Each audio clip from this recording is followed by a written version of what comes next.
Hello दोस्तों, बेलिज्म academy YouTube channel में आपका फिर से बहुत बहुत स्वागत है। दोस्तों, आज के इस वीडियो में हम विज्ञान के मोस्ट इम्पॉर्टेंट 61 क्वेश्चंस को सॉल्व करने वाले हैं। दोस्तों, अगर आपका कोई भी कॉम्पिटिटिव एग्जाम है और आपके एग्जाम में साइंस का पोर्शन दे रखा है या फिर ईवीएस का पोर्शन दे रखा है, तो ये सारे क्वेश्चन आपके एग्जाम के लिए मोस्ट इंपॉर्टेंट है। दोस्तों, आप सभी को पता है कि आजकल अगर आपके सिलेबस में ईवीएस का पोर्शन यानी कि पर्यावरण का पोर्शन दे रखा होता है, तो आपसे साइंस के क्वेश्चन, ज्योग्राफी के क्वेश्चन और साथ ही साथ आपके स्टैटिक जीके के क्वेश्चन भी पूछ लिए जाते हैं। इन्हीं को ध्यान में रखते हुए ये सारे क्वेश्चन लिए गए हैं। एग्जाम से पहले इन सारे क्वेश्चंस का रिवीजन जरूर कर लीजिएगा। आई होप आपको इन सारे क्वेश्चन से जरूर फायदा मिलेगा। तो चलिए शुरू करते हैं सबसे पहले क्वेश्चन से। सबसे पहला क्वेश्चन है, सिगरेट लाइटर में कौन सी गैस होती है? ऑप्शन आपके सामने methane, option B butane, option C radon या फिर ऑप्शन डी प्रोपेन। इसका सही आंसर हो जाएगा ऑप्शन बी ब्यूटेन। दोस्तों, याद रखिएगा कि जो सिगरेट लाइटर होती है इसमें जो गैस पाई जाती है वो मेनली ब्यूटेन गैस होती है।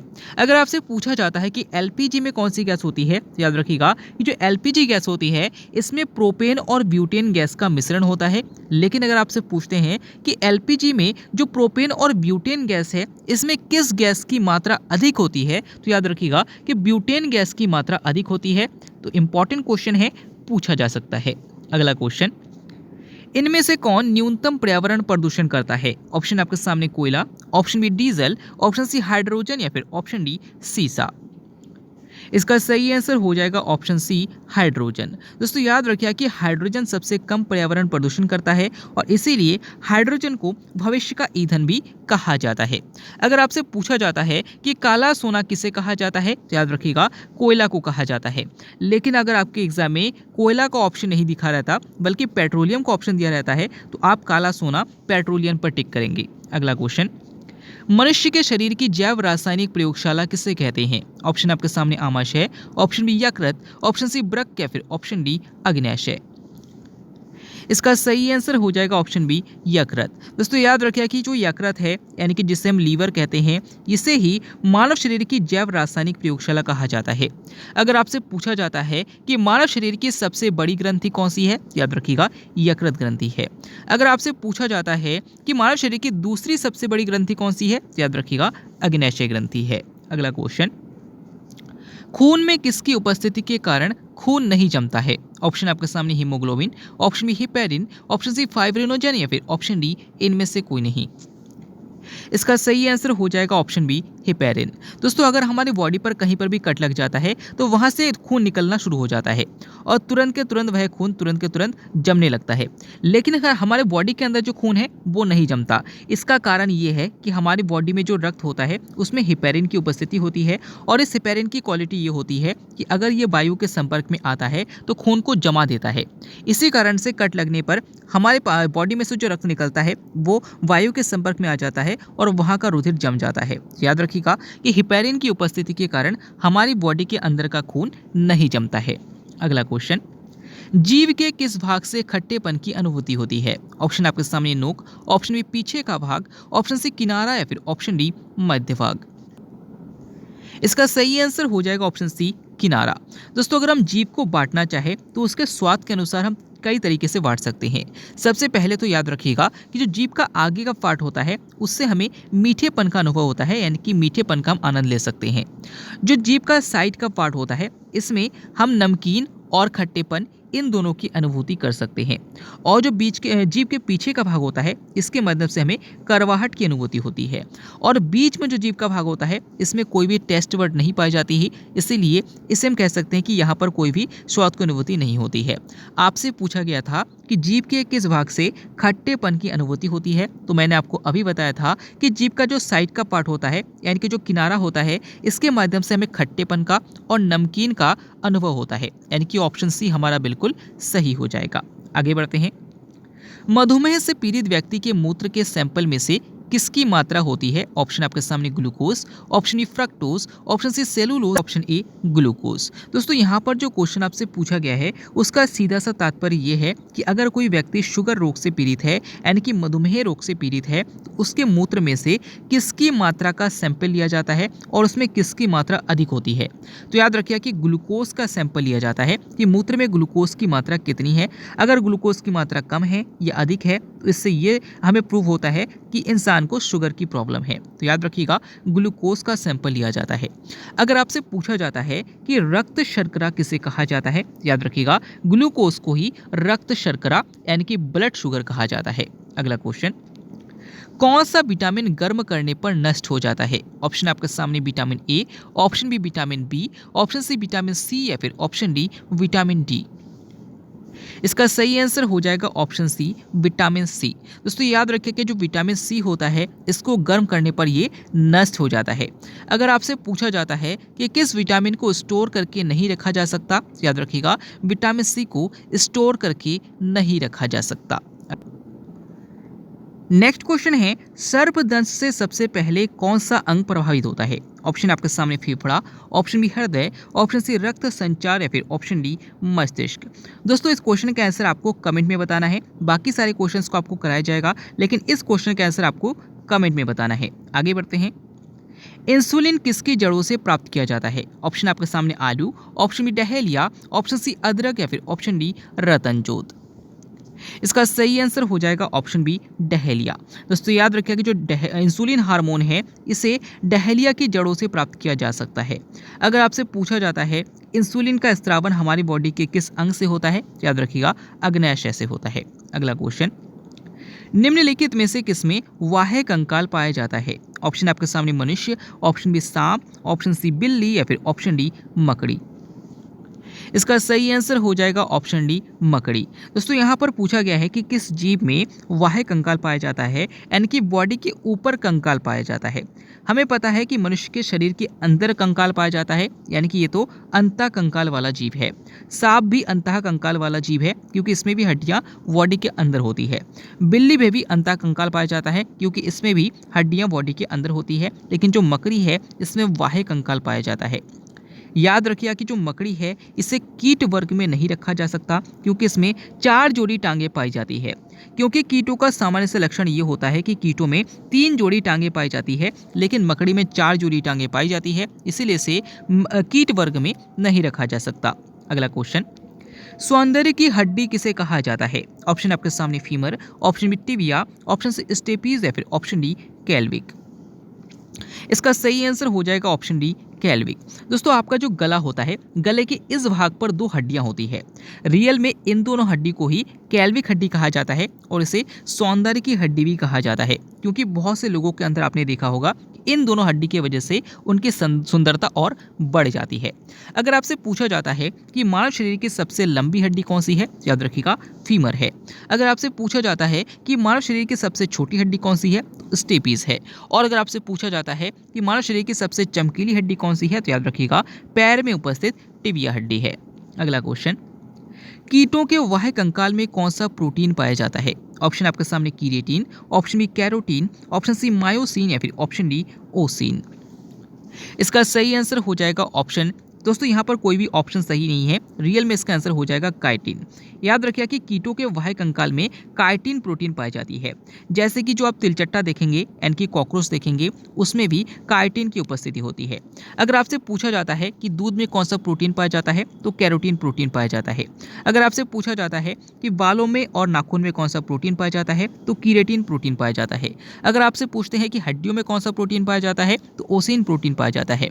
और अगर आपसे पूछा जाता है कि मांसपेशियों में कौन सा प्रोटीन पाया जाता है, तो मायोसिन प्रोटीन पाया जाता है। यानी कि 6 से 7 क्वेश्चन आपके यहाँ पर पूछे जा सकते हैं। अगला क्वेश्चन, नेत्रदान में नेत्र का कौन सा भाग दान किया जाता है? ऑप्शन आपके सामने retina, option B cornea, option C iris या फिर ऑप्शन डी लेंस। इसका सही आंसर हो जाएगा ऑप्शन बी कॉर्निया। दोस्तों याद रखिए कि नेत्रदान जो किया जाता है उसमें नेत्र का जो कॉर्निया पार्ट है इसी को दान किया जाता है। अगला क्वेश्चन, कॉकरोच में श्वसन अंग कौन सा है? ऑप्शन आपके सामने क्लोम, ऑप्शन बी बातक, ऑप्शन सी फुफ्फुस या फिर ऑप्शन डी आलिंद। इसका सही आंसर हो जाएगा ऑप्शन बी वातक। दोस्तों याद रखिए कि जो कॉकरोच होता है उसका श्वसन अंग वातक होता है। जो मछलियां होती है उनका जो श्वसन अंग होता है वो क्लोम होता है। मनुष्य का जो श्वसन अंग होता है वो फेफड़ा होता है।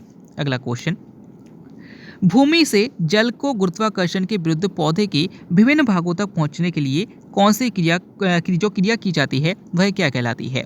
ऑप्शन आपके सामने वाष्पोत्सर्जन, ऑप्शन बी रसारोहण, ऑप्शन सी दीप्ति कालिता या फिर ऑप्शन डी इनमें से कोई नहीं। इसका सही आंसर हो जाएगा ऑप्शन बी रसारोहण। दोस्तों नॉर्मली हम देखते हैं कि पृथ्वी के ऊपर कोई भी चीज़ है तो सीधे पृथ्वी की तरफ वापस आता है, लेकिन जो पौधे होते हैं पौधों में ऐसा उल्टा होता है। वो पृथ्वी से ऊपर की ओर यानी कि पृथ्वी के विपरीत दिशा में यानी कि गुरुत्वाकर्षण के विरुद्ध जल ऊपर जाता है।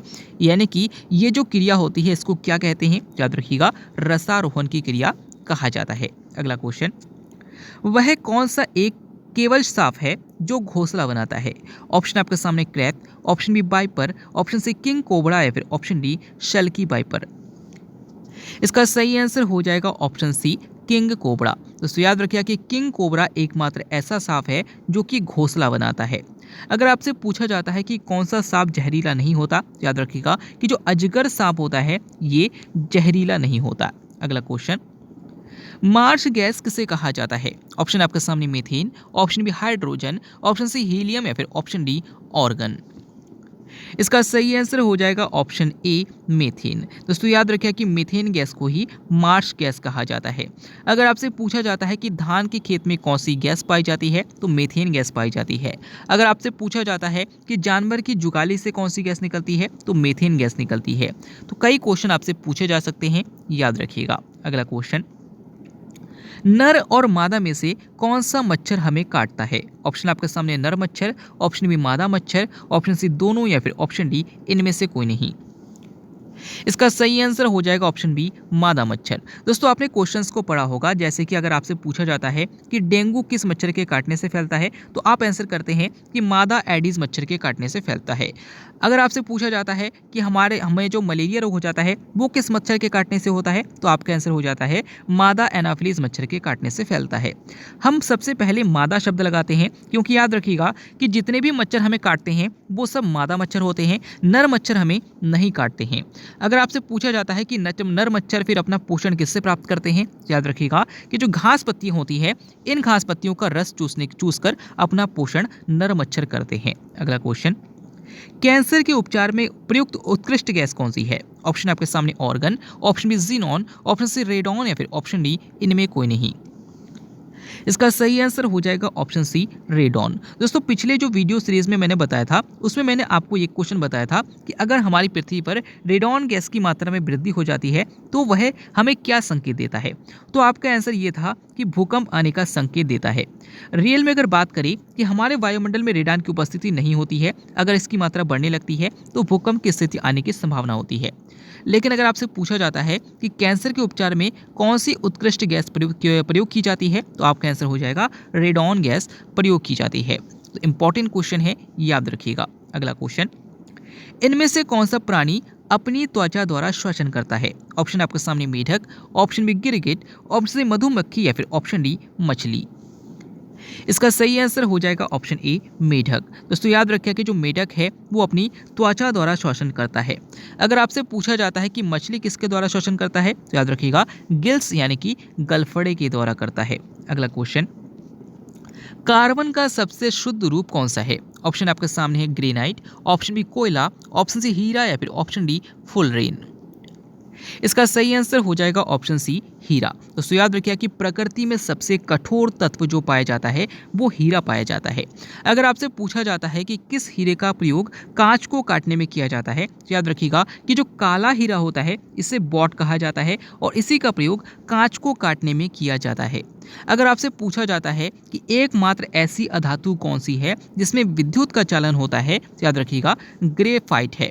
ग्रेनाइट इसका आंसर नहीं होगा। याद रखिएगा कि कंफ्यूजन होता है कि ग्रेफाइट होगा या ग्रेनाइट होगा। याद रखिएगा ग्रेफाइट जो होता है ये एकमात्र ऐसी धातु है जिसमें विद्युत का चालन होता है।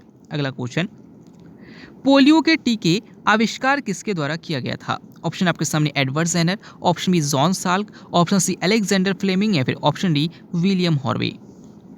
इसका सही आंसर हो जाएगा ऑप्शन बी, जॉन साल्क। दोस्तों याद रखिए कि पोलियो के टीके का आविष्कार जॉन साल्क के द्वारा किया गया था।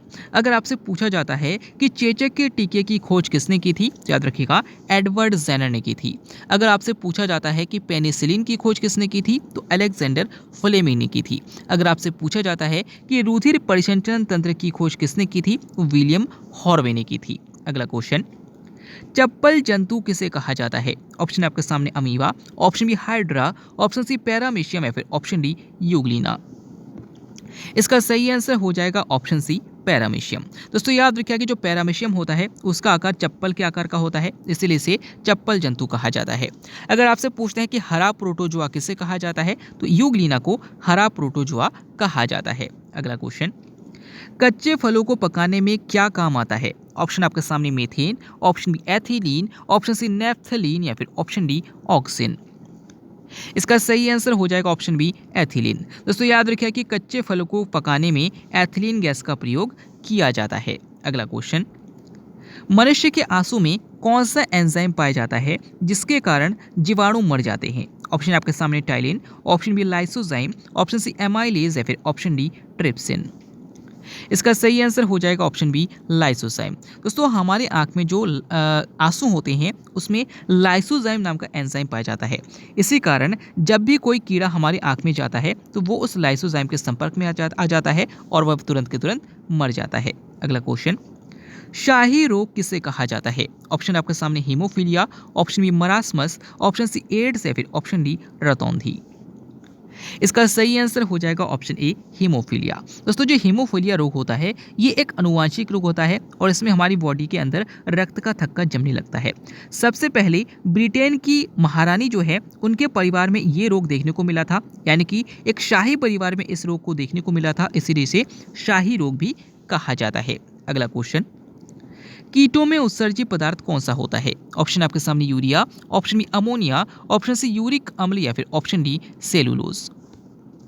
इसका सही आंसर हो जाएगा ऑप्शन सी, यूरिक अम्ल। दोस्तों याद रखिए कि कीट जो होते हैं उनमें जो उत्सर्जित पदार्थ होता है यानी कि उनके शरीर में से जो मल के रूप में बॉडी से बाहर निकाला जाता है उसमें यूरिक अम्ल की मात्रा होती है।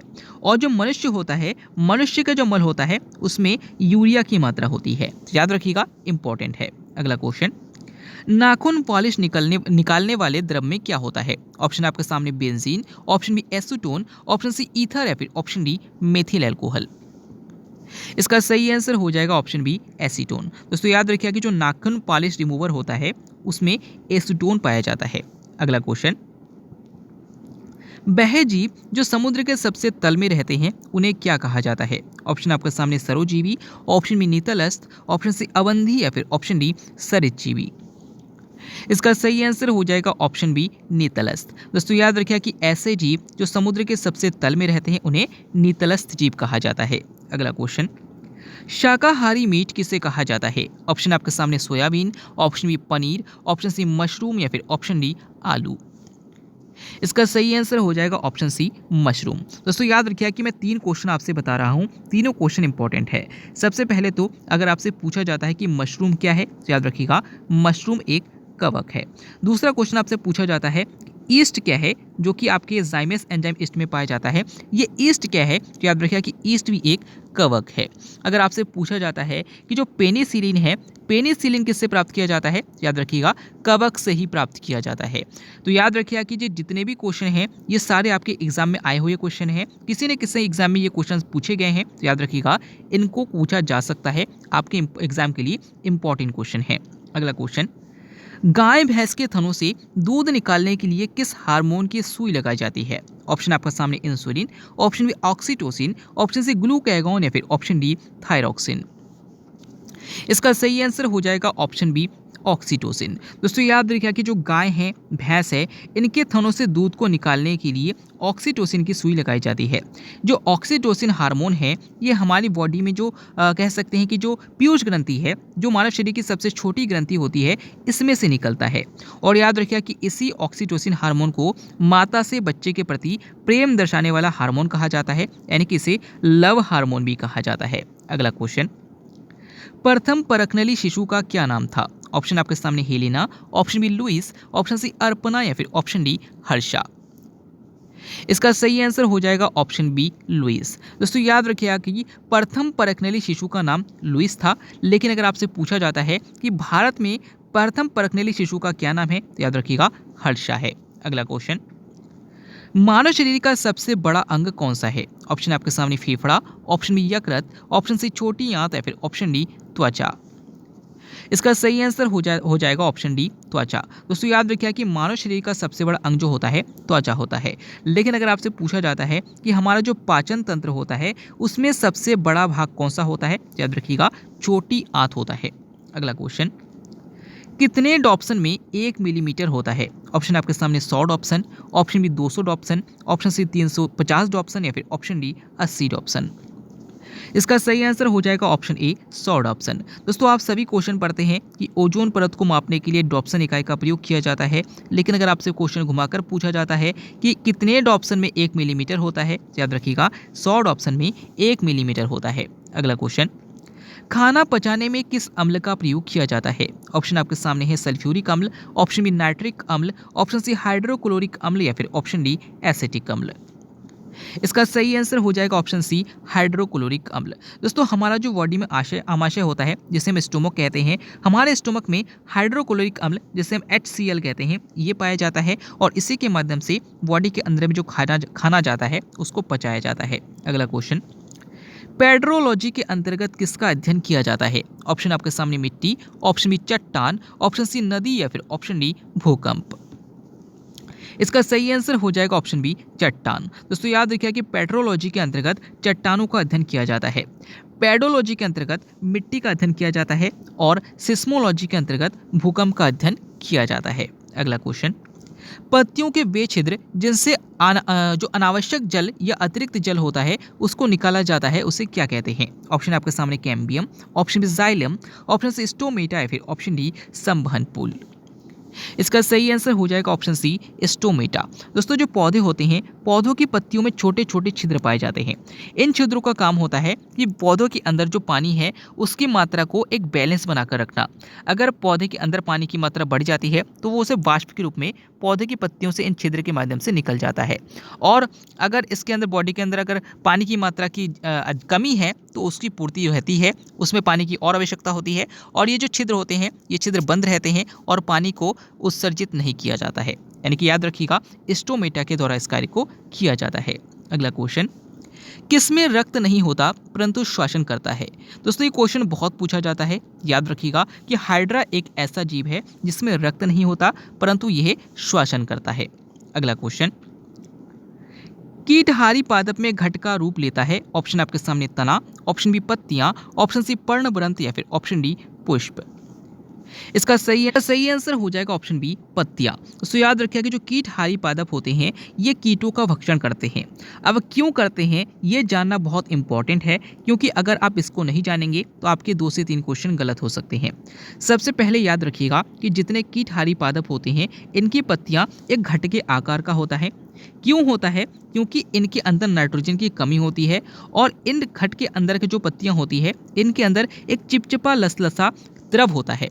जब कोई कीट इस पौधे के पास आता है तो ये लसलसा या चिपचिपा जो द्रव होता है इसके सुगंध को पाकर वो कीट इसके पास आने लगते हैं और इसके अंदर आकर इसको खाने का प्रयास करते हैं। और जैसे ही कीट इसके अंदर आता है ये पौधा जो पत्तियों के ऊपर जो ढक्कन के आकार का जो एक संरचना होती है वो इस ढक्कन के द्वारा इस पौधे की पत्तियों को बंद कर देते हैं और इसके अंदर जो कीड़ा था वो इसके अंदर फंस जाता है और ये पौधा क्या करता है, इस कीट से नाइट्रोजन को चूस लेता है और अपने बॉडी के अंदर जो नाइट्रोजन की कमी है उसको पूरा कर लेता है।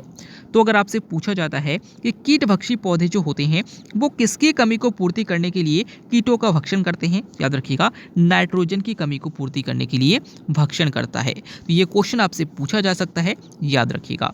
2-3 क्वेश्चन ये भी याद रखिएगा कि जो कीटहारी पादप होते हैं उसमें ड्रोसेरा पादप आ जाएगा, साथ ही साथ यूट्रिकुलेरिया जो पादप है ये भी कीटहारी पादप हो जाता है। अगला क्वेश्चन, किसमें रक्त नहीं होता परंतु श्वसन करता है? मैंने आपको अभी बताया था कि हाइड्रा एक ऐसा जीव होता है जिसमें रक्त नहीं होता परंतु श्वसन करता है। आगे देख सकते हैं कि फेरोमोन्स किन में पाए जाते हैं। ऑप्शन आपके सामने कीटों में, ऑप्शन बी पक्षियों में, ऑप्शन सी मनुष्य में या फिर ऑप्शन डी पौधों में। इसका सही आंसर हो जाएगा ऑप्शन ए कीटों में। दोस्तों आपने बहुत सारे ऐसे कीट देखे होंगे, वो छोटे छोटे होते हैं लेकिन वो एक लाइन से चलते हैं। जैसे जो आपने चींटी को देखा होगा, वो लाइन बनाकर चलती है। क्यों चलती है? क्योंकि उनमें फिरोमोन्स पाया जाता है। फिरोमोन्स एक तरीके से ये समझ सकते हैं कि जैसे बॉडी में, हम अपनी बॉडी में मान लीजिए कि कोई भी सेंट लगाते हैं जिसे हम परफ्यूम कहते हैं, अगर उसको लगाते हैं तो उसकी सुगंध दूर तक फैल जाती है।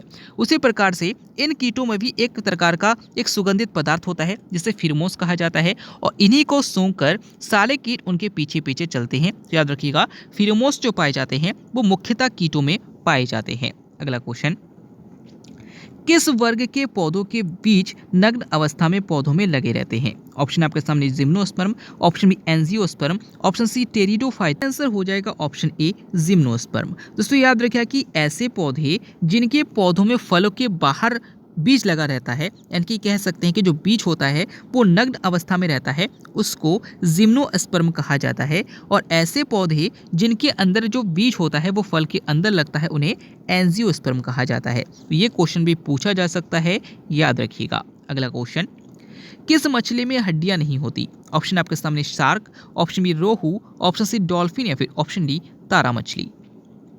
इसका सही आंसर हो जाएगा ऑप्शन ए शार्क। दोस्तों याद रखिए कि जो शार्क मछली होती है इसमें हड्डियां नहीं पाई जाती है। अगला क्वेश्चन, बरगद के तने से लटकने वाली जड़ें क्या कहलाती है? ऑप्शन आपके सामने है परजीवी जड़ें, ऑप्शन बी स्तंभ मूल, ऑप्शन सी बलयाकार जड़ें या फिर ऑप्शन डी अपास्थानिक जड़ें। इसका सही आंसर हो जाएगा ऑप्शन बी स्तंभ मूल जड़ें। दोस्तों याद रखिए कि जो बरगद की तने से जो लंबी लटकी लटकी हुई जो जड़ी होती है, ये स्तंभ मूल प्रकार की जड़ें कहलाती है। अगला क्वेश्चन, इनमें से कौन सा सुमिलित नहीं है? ऑप्शन आपके सामने है चेचक का टीका Edward Jenner, option B polio का टीका William Harvey, option C penicillin Alexander Fleming या फिर ऑप्शन डी रेबीज का टीका लुई पास्चर। इसका सही आंसर हो जाएगा ऑप्शन बी पोलियो का टीका विलियम हार्वे। दोस्तों मैंने आपको बताया था कि पोलियो के टीके की खोज जॉन साल्क ने की थी, विलियम हार्वे ने नहीं की थी। याद रखिए कि चेचक के टीके की खोज एडवर्ड जेनर ने की थी, पेनिसिलिन की खोज अलेक्जेंडर फ्लेमिंग ने की थी और रेबीज के टीके की खोज लुई पास्चर ने की थी। अगला क्वेश्चन, सबसे लंबी कोशिका कौन सी है? ऑप्शन आपके सामने माइकोप्लाज्मा, ऑप्शन बी तंत्रिका कोशिका, ऑप्शन सी अंडाणु या फिर ऑप्शन डी शुतुरमुर्ग का अंडा। इसका सही आंसर हो जाएगा ऑप्शन बी तंत्रिका कोशिका। दोस्तों याद रखिए कि सबसे लंबी कोशिका जो है वो तंत्रिका कोशिका है। अगर आपसे पूछा जाता है कि सबसे बड़ी कोशिका कौन सी है, याद रखिएगा शुतुरमुर्ग का अंडा है, और सबसे छोटी जीवित कोशिका माइकोप्लाज्मा है। अगला क्वेश्चन, पागल कुत्ते के काटने से कौन सा रोग हो जाता है? ऑप्शन आपके सामने hydrophobia, option B glycosemia, option C Minamata या फिर ऑप्शन डी विल्सन। इसका सही आंसर हो जाएगा ऑप्शन ए हाइड्रोफोबिया। दोस्तों याद रखिए कि पागल कुत्ते के काटने से हाइड्रोफोबिया रोग हो जाता है और इसमें पानी से डर लगने लगता है। अगला क्वेश्चन, किस विटामिन का निर्माण हमारे शरीर में नहीं होता? इसका सही आंसर हो जाएगा ऑप्शन ए विटामिन ए। दोस्तों याद रखिए कि विटामिन ए का निर्माण हमारी बॉडी में नहीं होता है। अगला क्वेश्चन, श्वसन दर किससे मापा जाता है? ऑप्शन आपके सामने spirometer, option B stethoscope, option C sphygmomanometer या फिर ऑप्शन डी हाइग्रोमीटर। इसका सही आंसर हो जाएगा ऑप्शन ए स्पाइरोमीटर। दोस्तों याद रखिए कि श्वसन दर को मापने के लिए स्पाइरोमीटर का प्रयोग किया जाता है। याद रखिए कि रुधिर दाब को मापने के लिए स्फिग्मोमेनोमीटर का प्रयोग करते हैं, और जो हृदय गति है उसको सुनने में स्टेथोस्कोप का प्रयोग किया जाता है। अगर आपसे पूछा जाता है कि वायुमंडल की आर्द्रता को मापने के लिए किसका प्रयोग करते हैं, तो याद रखिएगा हाइग्रोमीटर का प्रयोग किया जाता है। अगला क्वेश्चन, राष्ट्रीय विज्ञान दिवस कब मनाया जाता है? ऑप्शन आपके सामने 25 जनवरी, ऑप्शन बी 11 नवंबर, ऑप्शन सी 10 दिसंबर या फिर ऑप्शन डी 28 फरवरी। इसका सही आंसर हो जाएगा ऑप्शन डी 28 फरवरी। दोस्तों याद रखिए कि राष्ट्रीय विज्ञान दिवस 28 फरवरी को मनाया जाता है। अगर आपसे पूछा जाता है कि राष्ट्रीय मतदाता दिवस कब मनाते हैं, तो 25 जनवरी को मनाया जाता है। अगर आपसे पूछा जाता है कि राष्ट्रीय शिक्षा दिवस कब मनाते हैं, तो 11 नवंबर को मनाया जाता है। और अगर आपसे पूछा जाता है कि मानवाधिकार दिवस कब मनाते हैं, तो 10 दिसंबर को मनाया जाता है। अगला क्वेश्चन, दोस्तों यहाँ पर ये क्वेश्चन हम कर चुके हैं कि विटामिन ए का निर्माण हमारी बॉडी में नहीं होता है। आगे बढ़ते हैं। अगला क्वेश्चन है कि राष्ट्रीय दुग्ध दिवस कब मनाया जाता है? ऑप्शन आपके सामने 24 जनवरी और 24 दिसंबर, ऑप्शन बी 26 नवंबर, ऑप्शन सी 9 अक्टूबर या फिर ऑप्शन डी 28 फरवरी। इसका सही आंसर हो जाएगा ऑप्शन बी 26 नवंबर। दोस्तों याद रखिए कि 26 नवंबर को ही श्वेत क्रांति के जो जनक है वर्गीस कुरियन, इनका जन्म हुआ था। इसी कारण से 26 नवंबर को राष्ट्रीय दुग्ध दिवस के रूप में मनाया जाता है। अगर आपसे पूछा जाता है कि विश्व दुग्ध दिवस कब मनाते हैं, याद रखिएगा 1 जून को मनाया जाता है। अगला क्वेश्चन, यूरिया किसके द्वारा रक्त से अलग किया जाता है? इसका सही आंसर हो जाएगा ऑप्शन सी ब्रक। दोस्तों याद रखिए कि हमारी बॉडी में जो किडनी होती है, इसके माध्यम से बॉडी में जो यूरिया होता है, इसको उत्सर्जी पदार्थ के रूप में बॉडी से बाहर निकाल दिया जाता है। अगला क्वेश्चन, एंजाइम होते हैं, आपको बताना है कि एंजाइम क्या होते हैं। ऑप्शन आपके सामने carbohydrate, option B protein, option C वसा या फिर ऑप्शन डी विटामिन। इसका सही आंसर हो जाएगा ऑप्शन बी प्रोटीन। दोस्तों याद रखिए कि जितने भी एंजाइम होते हैं वो सब प्रोटीन होते हैं। अगला क्वेश्चन, मनुष्य में गुणसूत्रों की संख्या कितनी होती है? ऑप्शन आपके सामने 23, ऑप्शन बी 24, ऑप्शन सी 44 या फिर ऑप्शन डी 46। इसका सही आंसर हो जाएगा ऑप्शन डी 46। दोस्तों याद रखिए कि मनुष्य में गुणसूत्रों की जो संख्या होती है वो 46 होती है, यानी कि टोटल 23 जोड़े होते हैं। अगला क्वेश्चन, मानव नेत्र में किस प्रकार का लेंस पाया जाता है? ऑप्शन आपके सामने उत्तल लेंस, ऑप्शन बी अवतल लेंस, ऑप्शन सी बलयाकार लेंस या फिर ऑप्शन डी बाइफोकल लेंस। इसका सही आंसर हो जाएगा ऑप्शन ए उत्तल लेंस। दोस्तों याद रखिए कि मानव नेत्र में उत्तल लेंस पाया जाता है। अगला क्वेश्चन, प्लाज्मा में जल का प्रतिशत कितना होता है? ऑप्शन आपके सामने 70%, ऑप्शन बी 80%, ऑप्शन सी 90% या फिर ऑप्शन डी 60%। इसका सही आंसर हो जाएगा ऑप्शन सी 90%। दोस्तों हमारी बॉडी में जो रक्त होता है, आप सभी को पता है कि रक्त का जो 55% होता है वो सिर्फ प्लाज्मा होता है और 45% रुधिर कणिकाएं होती है। इसमें जो 55% प्लाज्मा है, इस 55% प्लाज्मा में भी 90% भाग सिर्फ जल होता है। तो यही आपसे पूछा गया था कि प्लाज्मा में जल का प्रतिशत कितना होता है, तो 90% होता है। अगला क्वेश्चन, इनमें से कौन सा द्वितीयक सेल है? इसका सही आंसर हो जाएगा option B nickel cadmium cell. दोस्तों याद रखिए कि ऐसे सेल जो एक बार चार्ज करने के बाद दोबारा चार्ज नहीं किया जा सकता, उन्हें प्राथमिक सेल कहा जाता है, और ऐसे सेल जिन्हें दोबारा चार्ज किया जा सकता है उन्हें द्वितीयक सेल कहा जाता है। तो दिए गए ऑप्शन में जो ऑप्शन बी है निकेल कैडमियम सेल बिल्कुल सही हो जाएगा, ये द्वितीयक सेल है। अगला क्वेश्चन, इनमें से कौन सी अश्रु ग्रंथि है? ऑप्शन आपके सामने थायराइड ग्रंथि, ऑप्शन बी लैक्रिमल ग्रंथि, ऑप्शन सी अग्न्याशय ग्रंथि या फिर ऑप्शन डी पीयूष ग्रंथि। इसका सही आंसर हो जाएगा ऑप्शन बी लैक्रिमल ग्रंथि। दोस्तों याद रखिए कि हमारी आंसू की जो ग्रंथि होती है वो लैक्रिमल ग्रंथि होती है। अगला क्वेश्चन, मानव शरीर में पाचन क्रिया सर्वाधिक किस अंग में संपादित होती है? ऑप्शन आपके सामने मुख में, ऑप्शन बी आमाशय में, ऑप्शन सी छोटी आंत में या फिर ऑप्शन डी बड़ी आंत में। इसका सही आंसर हो जाएगा ऑप्शन सी छोटी आंत में। दोस्तों याद रखिए कि हमारी बॉडी में जो पाचन प्रारंभ हो जाता है वो मुख से प्रारंभ हो जाता है, और सबसे अधिक जो पाचन होता है वो छोटी आंत में होता है। तो यही आपसे पूछा गया था कि सर्वाधिक पाचन क्रिया किस अंग में संपादित होती है, तो छोटी आंत में होती है। अगला क्वेश्चन, सबसे विषैली मछली कौन सी है? ऑप्शन आपके सामने विद्युत मछली, ऑप्शन बी पाषाण मछली, ऑप्शन सी समुद्री घोड़ा या फिर ऑप्शन डी व्हेल मछली। इसका सही आंसर हो जाएगा ऑप्शन बी पाषाण मछली। दोस्तों याद रखिए कि जो पाषाण मछली होती है वो सबसे विषैली मछली होती है। अगला क्वेश्चन, वह ग्रंथि कौन सी है जो वयस्कावस्था में लुप्त हो जाती है? ऑप्शन आपके सामने थायराइड ग्रंथि, ऑप्शन बी थाइमस ग्रंथि, ऑप्शन सी एड्रीनल ग्रंथि या फिर ऑप्शन डी यकृत ग्रंथि। इसका सही आंसर हो जाएगा ऑप्शन बी थाइमस ग्रंथि। दोस्तों याद रखिए कि हमारी बॉडी में जो थाइमस ग्रंथि होती है वो वयस्कावस्था में लुप्त हो जाती है। अगला क्वेश्चन, कौन सा जीव अपना मल को दोबारा खाता है? ऑप्शन आपके सामने गीदड़, ऑप्शन बी खरगोश, ऑप्शन सी पांडा या फिर ऑप्शन डी पेंगुइन। इसका सही आंसर हो जाएगा ऑप्शन बी खरगोश। दोस्तों याद रखिए कि जो खरगोश है ये अपना मल दोबारा खाता है। अगर आपसे पूछा जाता है कि कौन सा जानवर बांस खाता है, तो याद रखिएगा जो लाल पांडा होता है ये बांस खाता है। अगला क्वेश्चन, गैल्वेनाइजेशन कहलाती है, आपको बताना है कि गैल्वेनाइजेशन किसे कहा जाता है। इसका सही आंसर हो जाएगा ऑप्शन ए लोहे पर जिंक लग चढ़ाना। तो याद रखिएगा कि लोहे को जंग से बचाने के लिए उसमें जिंक की परत चढ़ा दी जाती है और इसी क्रिया को गैल्वेनाइजेशन कहा जाता है। अगला क्वेश्चन, ऊतकों का अध्ययन क्या कहलाता है? ऑप्शन आपके सामने cytology, option B histology, option C myology या फिर ऑप्शन डी माइकोलॉजी। इसका सही आंसर हो जाएगा ऑप्शन बी हिस्टोलॉजी। दोस्तों याद रखिएगा कि कोशिकाओं का अध्ययन साइटोलॉजी कहलाता है और ऊतकों का अध्ययन हिस्टोलॉजी कहलाता है। अगला क्वेश्चन, कशीस का तेल किससे कहा जाता है? ऑप्शन आपके सामने हाइड्रोक्लोरिक अम्ल, ऑप्शन बी सल्फ्यूरिक अम्ल, ऑप्शन सी फॉर्मिक अम्ल या फिर ऑप्शन डी ऑक्सैलिक।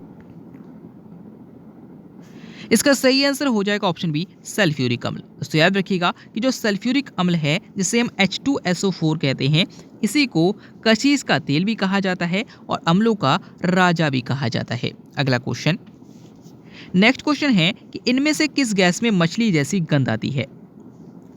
इसका सही आंसर हो जाएगा ऑप्शन बी ओजोन। दोस्तों याद रखिएगा कि जो ओजोन गैस होती है इसमें से मछली जैसी गंध आती है। अगला क्वेश्चन, पशुओं में ना पाया जाने वाला ऊतक कौन सा है? ऑप्शन आपके सामने बसीय ऊतक, ऑप्शन बी एपिथेलियम ऊतक, ऑप्शन सी संयोजी ऊतक या फिर ऑप्शन डी विभज्योतक ऊतक। इसका सही आंसर हो जाएगा ऑप्शन डी विभज्यते ऊतक। दोस्तों याद रखिएगा कि जो विभज्यतक ऊतक है ये पौधों में पाया जाने वाला ऊतक है। बाकी जितने ऊतक दिए गए हैं वो सारे जानवरों में यानी कि पशुओं में पाया जाने वाला ऊतक है, यानी कि ऑप्शन डी हमारा सही हो जाएगा। अगला क्वेश्चन, हमारा दंत वल्क किसका बना होता है? ऑप्शन आपके सामने calcium phosphate, option B calcium sulphate, option C calcium carbonate या फिर ऑप्शन डी कैल्शियम ऑक्साइड। इसका सही आंसर हो जाएगा ऑप्शन ए कैल्शियम फास्फेट। दोस्तों याद रखिए कि हमारा जो दंत होता है यानी कि दांत होता है ये कैल्शियम फॉस्फेट का बना होता है। अगर आपसे पूछा जाता है कि कौन से कितने दांत जीवन में 2 बार निकलते हैं, तो याद रखिएगा 20 दांत जीवन में 2 बार निकलते हैं। अगला क्वेश्चन, मृदा रहित कृषि को क्या कहा जाता है? ऑप्शन आपके सामने अंतराल फसलन, ऑप्शन बी रेशम उत्पादन, ऑप्शन सी जल संवर्धन या फिर ऑप्शन डी आर्द्रता संवर्धन। इसका सही आंसर हो जाएगा ऑप्शन सी जल संवर्धन। दोस्तों याद रखिए कि ऐसे पौधे जिनको पानी में ना उगाकर सिर्फ और सिर्फ मृदा में ना उगाकर सिर्फ और सिर्फ पानी में उगाया जाता है और इनको जो मृदा में जो आवश्यक पोषक तत्व है उनकी पूर्ति करने के लिए जल में सारी उपस्थिति या फिर सारी जो स्थितियां हैं वो पैदा कर दी जाती है। जैसे मृदा में अगर हमको नाइट्रोजन फास्फोरस इनकी आवश्यकता होती है तो उसको हम पानी में ही इस पौधे को उपलब्ध करा देते हैं और इस फसल को हम कहते हैं जल संवर्धन। तो याद रखिएगा ऐसी कृषि को जल संवर्धन कहा जाता है और इंग्लिश में इसको हाइड्रोफोबिया कहा जाता है। अगला क्वेश्चन, तो दोस्तों यहाँ पर जितने भी क्वेश्चंस को हमने सॉल्व किया है सारे क्वेश्चंस को हम अब रिवीजन करने वाले हैं। अपना 100% देने का प्रयास कीजिएगा, तभी माना जाएगा कि इस वीडियो से आपको कोई फायदा मिला है। तो देखते हैं सबसे पहला क्वेश्चन, गाय भैंस के थनों से दूध निकालने के लिए कौन से हार्मोन की सुई लगाई जाती है? तो ऑक्सीटोसिन की सुई लगाई जाती है। प्रथम परखनेली शिशु का नाम क्या था? तो याद रखिएगा लुइस था। मानव शरीर का सबसे बड़ा अंग कौन सा है? त्वचा है। कितने डॉप्सन में 1 मिलीमीटर होता है? तो 100 डॉप्सन में 1 मिलीमीटर होता है। पत्तियों के वे छिद्र जिनसे अनावश्यक या अतिरिक्त जल को निकाला जाता है उसे क्या कहते हैं? स्टोमेटा कहा जाता है। आगे बढ़ते हैं, पेड्रोलॉजी के अंतर्गत किसका अध्ययन किया जाता है? तो चट्टानों का अध्ययन किया जाता है। खाना पचाने के लिए किस अम्ल का प्रयोग किया जाता है? तो हाइड्रोक्लोरिक अम्ल का प्रयोग किया जाता है। सिगरेट लाइटर में कौन सी गैस होती है? तो ब्यूटेन गैस होती है। किसमें रक्त नहीं होता परंतु श्वसन करता है? तो हाइड्रा में रक्त नहीं होता परंतु श्वसन करता है। कीटहारी पादप घट का रूप लेता है, आपको बताना है कि कौन सा जो कीटहारी पादप घट का रूप लेते हैं उनमें पौधे का कौन सा भाग लेता है? तो पत्तियां लेते हैं। तो आगे क्वेश्चन देख सकते हैं कि किसमें रक्त नहीं होता परंतु श्वसन होता है। 2 बार क्वेश्चन है, हाइड्रा है। आगे बढ़ते हैं, किस मछली में हड्डियां नहीं होती? तो आपको बताना है कि किस मछली में हड्डियां नहीं होती। 2 क्वेश्चन आपसे पूछूंगा, एक क्वेश्चन तो ये हो गया, अगला क्वेश्चन आगे पूछा जाएगा। किस वर्ग के पौधों के बीज नग्न अवस्था में पौधों में लगे रहते हैं? तो जो जिम्नोस्पर्म है इनके बीज नग्न अवस्था में पौधों में लगे रहते हैं। फिरोमोन्स किन में पाए जाते हैं? तो कीटों में पाए जाते हैं। बरगद के तने से लटकने वाली जड़ें क्या कहलाती है? तो स्तंभ मूल जड़ें कहलाती है। आगे बढ़ते हैं, कीटों में उत्सर्जी पदार्थ कौन सा है? तो याद रखिएगा यूरिक अम्ल है। आगे देख सकते हैं कि नाखून पॉलिश जो निकालने वाला द्रव होता है उसमें क्या होता है? तो एसीटोन होता है। वह जीव जो समुद्र के सबसे तल में रहते हैं उन्हें नितलस्थ जीव कहते हैं। शाकाहारी मीट किसे कहा जाता है? तो याद रखिएगा मशरूम को कहा जाता है। आगे बढ़ते हैं, चप्पल जंतु किसे कहा जाता है? तो याद रखिएगा पैरामीशियम को कहते हैं। इनमें से कौन न्यूनतम प्रदूषण करता है? तो हाइड्रोजन करता है। कच्चे फलों को पकाने में काम आता है? तो एथिलीन आता है। मनुष्य के आंसू में कौन सा एंजाइम पाया जाता है जिस कारण जीवाणु मर जाते हैं? तो लाइसोजाइम होता है। शाही रोग किसे कहते हैं? तो हीमोफीलिया को कहा जाता है। आगे बढ़ते हैं, मॉर्श गैस किसे कहा जाता है? तो मीथेन को कहा जाता है। नर और मादा में से कौन सा मच्छर हमें काटता है? तो मादा मच्छर काटता है। कैंसर के उपचार में प्रयुक्त उत्कृष्ट गैस कौन सी है? तो रेडोन गैस है। कौन सा प्राणी अपनी त्वचा द्वारा श्वसन करता है? तो मेढक करता है। कार्बन का सबसे शुद्ध रूप कौन सा है? तो हीरा है। पोलियो के टीके का आविष्कार किसने किया था? तो जॉन साल्क ने किया था। आगे बढ़ते हैं। वह कौन सा एक सांप है जो घोंसला बनाता है? तो किंग कोबरा बनाता है। भूमि से जल को गुरुत्वाकर्षण के विरुद्ध पौधे के विभिन्न भागों तक पहुंचाने की क्रिया क्या कहलाती है? तो रसारोहण कहलाती है। कॉकरोच में श्वसन किसके माध्यम से होता है? तो ट्रैकिया यानी कि बातक के माध्यम से होता है। सर्पदंश से सबसे पहले कौन सा अंग प्रभावित होता है? इस क्वेश्चन को आपको कमेंट में बताना है। और पहला क्वेश्चन जो मैंने पूछा था कि किस मछली में एक भी हड्डियां नहीं होती, इसको भी आपको कमेंट में बताना है। इंसुलिन किसके जड़ों से प्राप्त किया जाता है? तो याद रखिएगा डहलिया के जड़ों से प्राप्त किया जाता है। निम्नलिखित में से किसमें वाह्य कंकाल पाया जाता है? तो याद रखिएगा मकड़ी में पाया जाता है। सौंदर्य की हड्डी किसे कहा जाता है? तो कैल्विक हड्डी को कहा जाता है। कीटों के वाह्य कंकाल में कौन सा प्रोटीन पाया जाता है? तो काइटिन प्रोटीन पाया जाता है। नेत्रदान में नेत्र का कौन सा भाग दान किया जाता है? तो याद रखिएगा कॉर्निया का किया जाता है। आगे बढ़ते हैं। मनुष्य के शरीर की जैव रासायनिक प्रयोगशाला किसे कहा जाता है? तो यकृत यानी कि लीवर को कहा जाता है। खून में किसकी उपस्थिति के कारण खून नहीं जमता है? तो हिपेरिन के कारण ही जमता है। कौन सा विटामिन गर्म करने पर नष्ट हो जाता है? तो विटामिन सी नष्ट हो जाता है। मधुमेह से पीड़ित व्यक्ति के मूत्र में सैंपल में किसकी मात्रा होती है? तो ग्लूकोज की मात्रा होती है। जीभ के किस भाग से खट्टेपन की अनुभूति होती है? तो पार्श्व भाग से यानी कि किनारों से होती है। आगे देख सकते हैं कि चेचक की टीके की खोज एडवर्ड जेनर ने की थी। पोलियो के टीके की खोज जॉन साल्क ने की थी। पेनिसिलिन की खोज अलेक्जेंडर फ्लेमिंग ने की थी। और रेबीज के टीके की खोज लुई पास्चर ने की थी। सबसे लंबी कोशिका कौन सी है? तो तंत्रिका कोशिका है। श्वसन दर किससे मापा जाता है? स्पायरोमीटर से मापा जाता है। आगे बढ़ते हैं। इनमें से कौन सा द्वितीयक सेल है? हमने आपसे पूछा था, तो निकेल कैडमियम सेल है। सबसे विषैली मछली कौन सी है? तो पाषाण मछली है। हमारे शरीर में पाचन क्रिया सर्वाधिक किस अंग में संपादित होती है? तो छोटी आंत में होती है। आगे बढ़ते हैं। मनुष्य में गुणसूत्रों की संख्या कितनी होती है? तो टोटल 46 होती है। एंजाइम होते हैं, क्या होते हैं? प्रोटीन होते हैं। यूरिया किसके द्वारा रक्त से अलग किया जाता है? तो याद रखिएगा वृक्क के द्वारा किया जाता है। मानव नेत्र में किस प्रकार का लेंस पाया जाता है? तो उत्तल लेंस पाया जाता है। तो प्लाज्मा में जल का प्रतिशत कितना होता है? तो 90% होता है। आगे बढ़ते हैं। कशीश का तेल किसे कहा जाता है? तो सल्फ्यूरिक अम्ल को कहा जाता है। कौन सा जीव अपना मल दोबारा खाता है? तो खरगोश खाता है। ऊतकों का अध्ययन क्या कहलाता है? तो हिस्टोलॉजी कहलाता है। पशुओं में ना पाया जाने वाला ऊतक कौन सा है? तो मैंने आपको बताया था विभजित ऊतक नहीं है। हमारा दंतवल किसका बना होता है? तो कैल्शियम फास्फेट का बना होता है। मृदा रहित कृषि को क्या कहा जाता है? तो हाइड्रोपोनिक्स कहा जाता है। आगे बढ़ते हैं। इनमें से कौन सी अश्रु ग्रंथि है? तो मैंने आपको बताया था लैक्रिमल ग्रंथि है। वह ग्रंथि कौन सी है जो वयस्क अवस्था में लुप्त हो जाती है? तो जो थाइमस ग्रंथि है वो लुप्त हो जाती है। कौन सा जीव अपना मल दोबारा खाता है? तो मैंने आपको बताया था खरगोश खाता है। गैल्वेनाइजेशन क्या कहलाती है? तो लोहे के ऊपर जिंक की परत चढ़ाना गैल्वेनाइजेशन कहलाती है। किस गैस से मछली जैसी गंध आती है? तो ओजोन से आती है। आगे बढ़ते हैं। किस विटामिन का निर्माण हमारी बॉडी में नहीं होता है? तो विटामिन ए का निर्माण नहीं होता है। पागल कुत्ते के काटने से कौन सा रोग हो जाता है? तो हाइड्रोफोबिया रोग हो जाता है।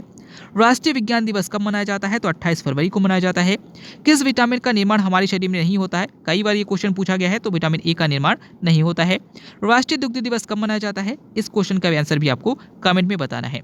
तो टोटल आपसे 3 क्वेश्चन पूछे गए हैं। पहला क्वेश्चन तो ये कि किस मछली में हड्डियां नहीं होती, इसको आपको बताना है।